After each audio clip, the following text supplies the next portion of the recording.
CCNA exam is 120 minutes, 2 hours, and you have a little over 100 questions and 2 labs that you should expect to do. And so that gives you about a minute per question and gives you some time to do the labs as well.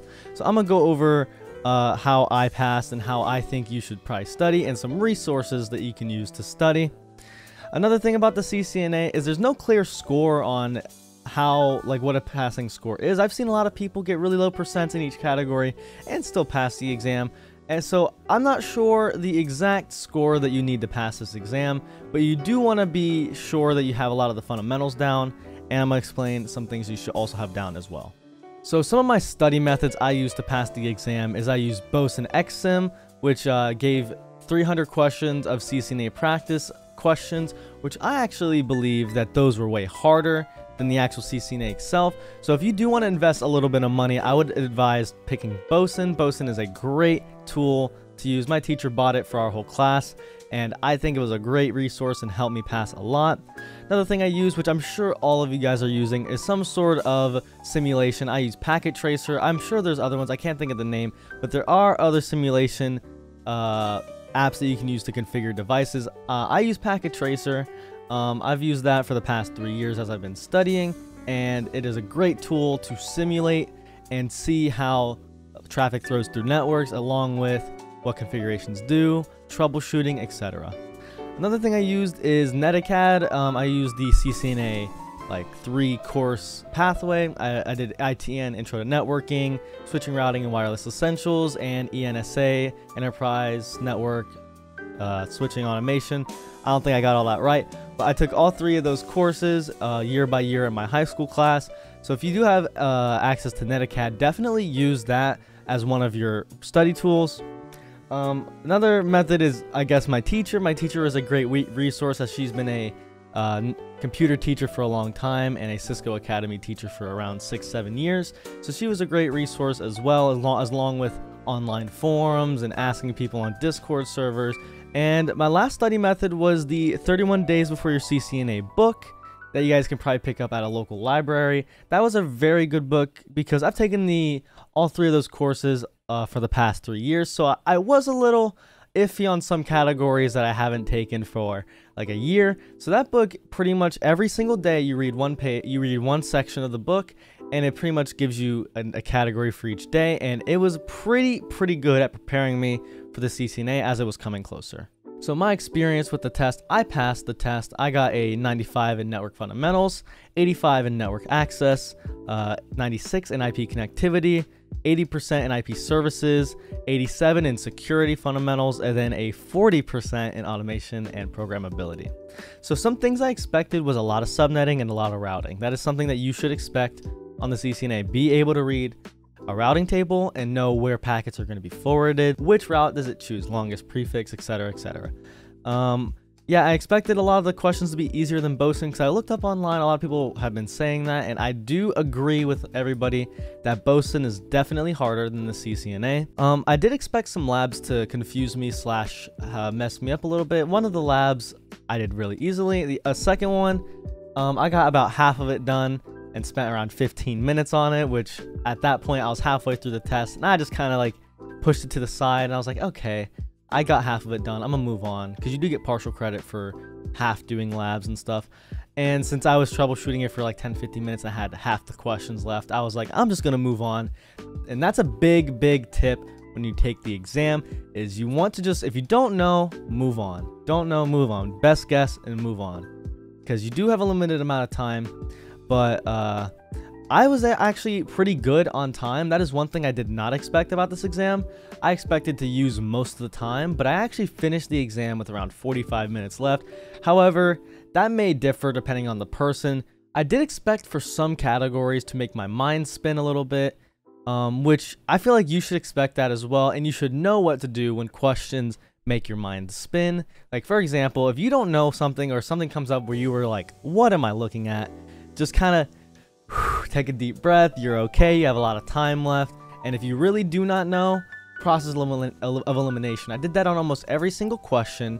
There would be a couple answers that they give you, and I was able to easily cross out 2 and it'd be down to like a 50-50 choice. And if I really didn't know, you pick one that makes sense to you and move on. Like, you can't go back on any other questions. So whatever answer you do for the last question, you just want to forget about it and move on, because if you keep thinking about one single question for 5 minutes, that is going to screw you up on your exam. Now, another thing that did catch me off guard is a lot of the multiple answer questions I felt like were pretty difficult for me, as obviously there's multiple answers and they give you a lot more options when you have to pick 2 answers.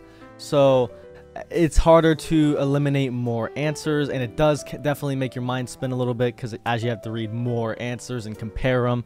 So that's another thing to look out for. Be used to picking multiple answers. Drag and drop questions were not too bad for me, because those ones are pretty straightforward, and multiple choice was alright. So some resources that I recommend for the CCNA that I used were NetAcad, obviously if you can get your hands on it. I didn't really use Skills for All, but those are free courses. So if you would like to have some free courses, and some teach you how to use Packet Tracer, Network Fundamentals, and all kinds of stuff like that, definitely take advantage of free resources that you have. Like I said, books is another good one. I didn't use any other network CCNA books other than 31 Days Before Your CCNA, but I have seen a lot of good written material that people use, so definitely take advantage of books. And it depends on your study method. If you like reading, go for books. Even NetAcad has a lot of reading in it as well. Another one is Jeremy's IT Lab, which I didn't use Jeremy's IT Lab too much. I only used his resource. I only used his YouTube channel when there was a topic that I wanted more in-depth information about, or things that I didn't get at all. His videos are great because he breaks down not just into categories, but into subcategories. Like, he has 3 videos on STP and OSP. There has a lot of great detailed videos on how each process works. So I don't know if I would advise Jeremy's IT Lab for completely learning the CCNA unless you have a lot of time and that's your only resource. I would recommend Jeremy's IT Lab when you don't get something and you would like more detail into a certain like protocol or a certain idea that you may not be familiar with. Another one that I used was practice tests. Like Boson is a good example. That one costs money. However, you can look up, literally Google CCNA practice tests, and you will get a plenty amount of free tests that you can take. Some make you put in your email and all that stuff, but I personally didn't care about that. I would just wanted to get as much free practice as I could, because once you do all the Boson questions, they kind of get repetitive. But if you don't have any Boson quizzes at all, look up CCNA practice tests. There are some good apps, some good websites that give you up to 50 questions for free, which is a good amount of questions, and they will tell you if you're wrong, and they might even give an explanation on why you're wrong. And another good thing about practice tests is a lot of those practice tests had the exact same questions that I got on my exam. So there are some questions, if you do a lot of practice tests, that may show up on your CCNA as well. So practice test is a good resource in a couple of ways. 1, it gets you ready for the test. 2, it tests your knowledge. And 3, some of those questions will show up on the CCNA as well. Now, some things I would advise studying for before you take the CCNA is the OSI TCP model, getting all of the layers down and the PDUs for the layers, because you do get a lot of questions more than likely on the OSI TCP model, and making sure on how to identify from each question what layer is being talked about. Another thing I advise is port numbers and being able to memorize some of the port numbers. I don't believe you need to memorize all of the port numbers, but memorize the common ones like SSH, FTP, SMTP, SNMP. A lot of the basic protocols that come up a lot, making sure you know if they're TCP or UDP or both if you're DNS. Making sure you know if something uses TCP or UDP, understanding what TCP and UDP does, knowing that TCP is reliable, UDP is best effort, those kinds of things. Another thing I would study for is being able to read routing tables. This is a big one. Routing tables are very important, as network fundamentals and IP connectivity is 25% of your test. So routing will show up in IP connectivity, I believe. So that is a big part of the test. So I would make sure that you have your routing tables down, understanding what administrative distance means, what longest metric means, and the longest prefix, and then the metric. how each route is decided and how you can load balance each route. Another thing I would advise is knowing all the dynamic routing protocols like ISIS, OSPF, egrip, and all the other dynamic routing protocols, what they do, their administrative distance. Knowing what all the configurations and what they do, not all the configurations, but knowing how to do, for example, port security, how to configure OSPF, static routes. Because if you get a question on it says, oh, what does this command do? You got to know what the command does to answer the question. Normally, you can process of elimination if you don't know, but I would advise that you know how to configure stuff, which that comes along with practice on Packet Tracer and learning from Netacad. Another thing that's important is understanding automation and software-defined networking. This is something I struggled in personally, and I feel like I could have done a lot better in understanding software-defined networking and like wireless LAN controllers and all kinds of stuff like that. So definitely learn automation.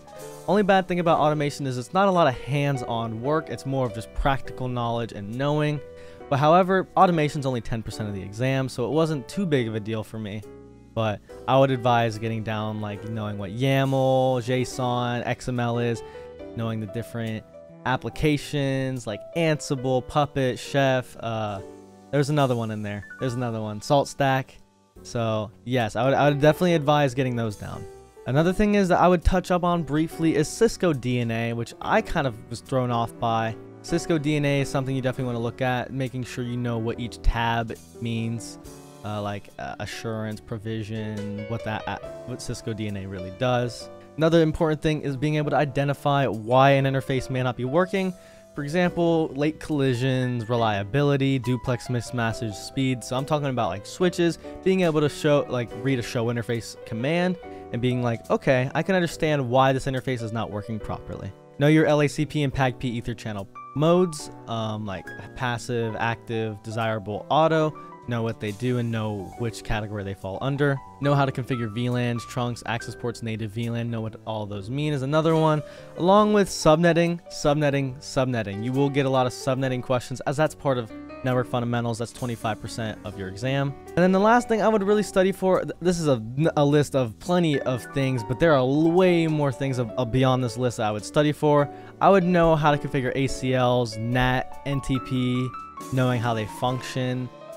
So now finally, my advice while you're actually taking the exam. One, take your time. You have a lot more time than you really think you do. Because me personally, I thought I was going to have to rush through the exam. No, you do not have to rush through the exam. A lot of the time, you will have, like if the basic questions come up that you can answer in like 10-20 seconds, you're going to have a lot of those questions. And you may not think you will, but you absolutely will. You'll just be able to look at it and be like, okay, this is the answer, boom, move on. So don't overthink a lot of the questions because you have 100 questions to go through. So if you're overthinking one question, that is going to completely ruin you. I would try on the labs. If you can't figure it out, move on. I tried to troubleshoot my lab. I was able to get half the steps done. If you can't figure it out, move on. You'll be okay. As long as you get most of the multiple choice answers right, you'll be okay. And the labs themselves, you get partial credit if you get some things right and some things wrong. So if you feel confident about it, move on. I would also recommend saving every time that you do something on the labs, just in case, because you never know. Double, triple check your answers, especially subnetting. This is a big one.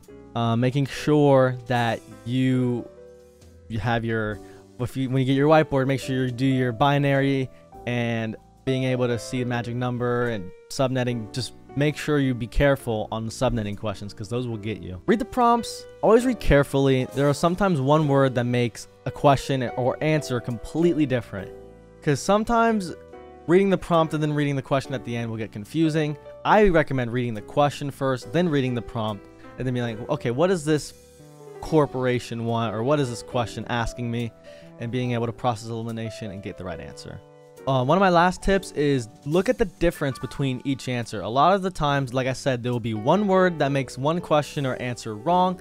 Compare why, like if you're down to 2 answers, compare the answers. Why would it be, or why is an answer different than the other? And why may that make the whole question different? And kind of use logic and your experience to be like, okay, the way that they word this is kind of weird. There may be a word in here that's not true. And then you'll be able to cross out an answer. Or if you're comparing configurations, understand what's different between the configurations, being like, okay, this is doing PAGP, this one's doing LACP. What does the question want me to do? Okay, that's what the question wants me to do. Okay, so it's this one.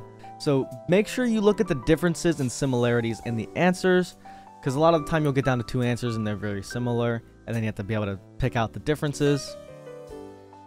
And now after the test, you'll press submit, which you'll be nervous. I was nervous. I felt pretty good taking the test, but I pressed submit, and it's like you get the shakes and you get the Cisco legal screen, and you press next and you're like, congratulations, you passed, or I'm sorry, you failed.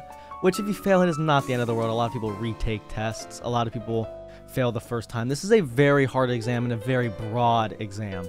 I've been studying for this test for 3 years, so I think I had a lot of good resources and ability to take the test. But if you fail, it is not the end of the world. You're okay. You can go back studying and go back and take the test within 5 days if you really wanted to. And if you pass, party. Not too hard, but party, because you passed the CCNA, which is awesome. And congratulations if you do pass the exam. It is a good achievement and a great certification to have if you're trying to get into networking or IT in general. And yeah, it's not the end of the world. If you're applying for a job, this will absolutely boost your resume and make employers go, okay, this guy knows what he's doing in networking. So good luck on everybody taking the CCNA. Hopefully this video helped you out. If this video was confusing at all, let me know in the comments down below. If there's any questions you have on the exam, not specifically on the things in the exam, but on like the overview of the exam, let me know in the comments down below. I'll try to help you guys out as much as I can. Thank you guys for watching. If this helped you out, like the video, subscribe, and I'll see you guys later.